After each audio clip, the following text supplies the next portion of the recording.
Bem, pessoal, fazer esse vídeo sobre paciente jovem com dor crônica, né?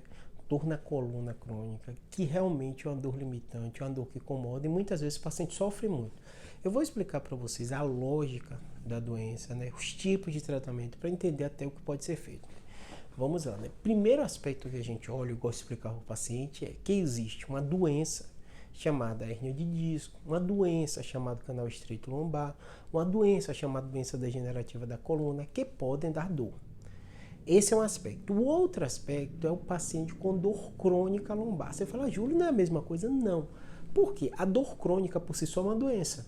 Então eu digo muito para o paciente o seguinte, muitas doenças elas são associadas. Então tem paciente que tem uma hérnia de disco, um paciente que tem um canal estreito, que ele tem dor porque inflamou e depois aquilo melhora. E tem paciente que acaba cronificando essa dor e tendo essa segunda doença que a gente chama de dor crônica. E às vezes é muito confuso, em especial para o paciente que é jovem, ele passar por esse período crônico de dor.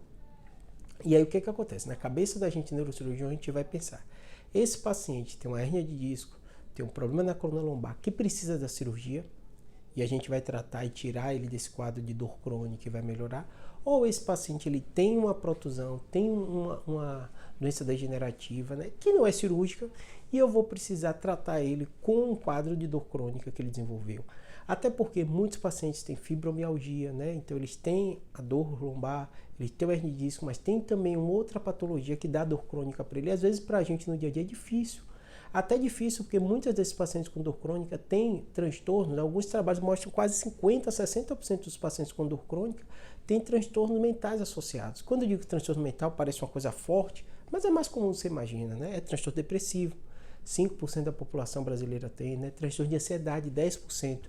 E esses quadros eles acabam confundindo e também somando e piorando o quadro de dor crônica. E às vezes você tem que tratar junto.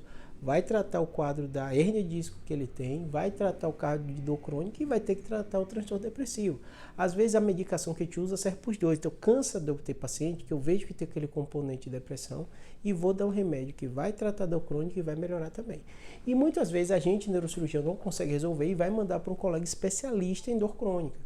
Tem anestesista que especializa em dor crônica, a Jamile, que é minha irmã, que fez anestesia na USP e também em dor na USP, é especialista, por exemplo, né? Tem neurologista que especializa, tem neurocirurgião que especializa em dor. Porque esses médicos, né, eles vão lidar exclusivamente ou quase exclusivamente com o quadro de dor do paciente.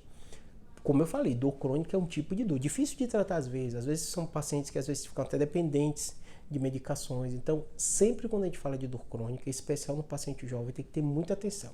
Tira a qualidade de vida, vem associado com muitos transtornos mentais, como transtorno de ansiedade e depressão. Ele tem que entender que é outra doença, né? E você, médico, vai ter que acompanhar direitinho ele para tentar ajustar a medicação.